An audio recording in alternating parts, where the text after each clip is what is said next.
يسرا. الو السلام قولي يا يسرا. عليكم السلام. عليكم يا دكتور. ربنا يخليكي. دكتور، مامتي مقاطعاني. انت اتجوزتي؟ متجوزه وما جاتش فرحي. يا لهوي. ايه مش موافقه على العريس؟ لا، عشان بابايا بروح ازوره كتير. الايه؟ قطعتني. عشان انت بتروحي تزوري بابا وهم منفصلين. يا لهوي. لا انت تروحي تزوري بابا. عايزه رايي؟ كذا مره ما رضيتش، كرشتني.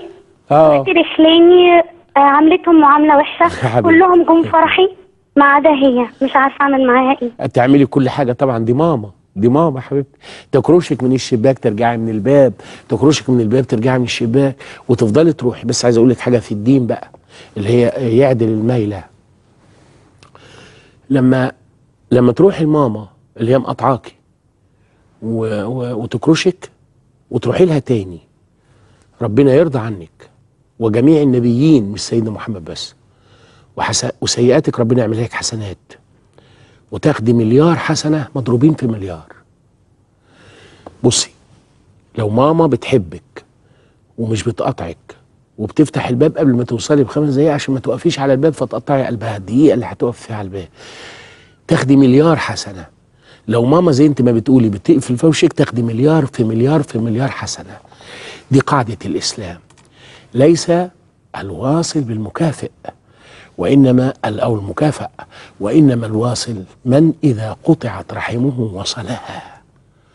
ده النبي قال كده في صحيح البخاري، أول سطر على الشمال في نسختي أنا أرجو إن الرسالة دي توصلك يا حبيبتي وتوصل الدنيا بحالها، ولأمك لازم أقول كلمة ولأبوك لازم أقول كلمة.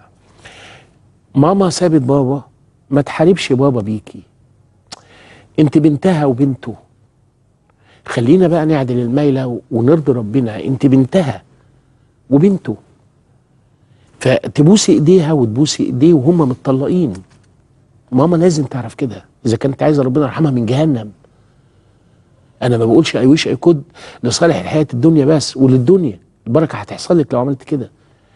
يعني الست اللي تخلي بنتها تبوس ايد ابوها في الدنيا ربنا هيكرمها، وفي الاخره هينجيها من عذاب النار.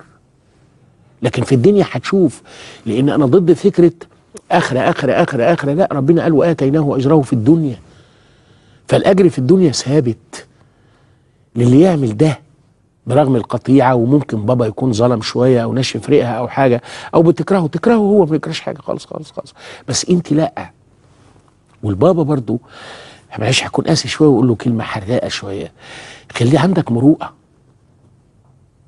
انت طلقت، خلي عندك مروءه. الست المطلقه دي مش جرثومه، مش حشره. انت ما ارتحتش معاها، بس في يوم من الايام غسلت لك منديل، بلاش اقول عبلك كله. في يوم من الايام نولتك تشرب، في يوم من الايام سهرت ليله معاك، في يوم من الايام جابت منك الكتكوته دي. يا اخي خلي عندك نبل، خلي عندك رجوله. فبلاش الوساخه تفضل معانا ممتده طول ما احنا عايشين. احنا ما كناش اعداء، احنا كنا زوجين لم نوفق. وارد جدا.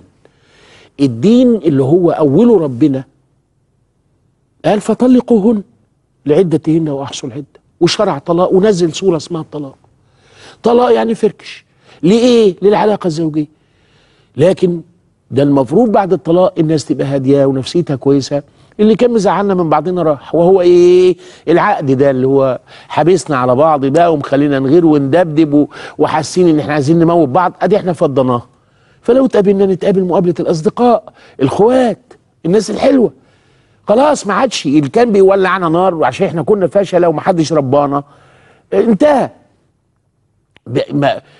وبالذات بقى في عيال، يعني في حبل ممتد ليوم القيامه. فانت المفروض ماما عامله ايه تقول لبنتك كده، وتسال عليها بنوتك. ولو في متعلقات في رقبتك حاجات ادفعها لها ولو بعد 40 سنه، حقها. الاموال لا تسقط بالتقادم. مفيش تقادم هنا، مفيش كان زمان. سدد اللي عليك وزياده. وللمطلقات متاع بالمعروف حقا على المتقين. الله يكرمك.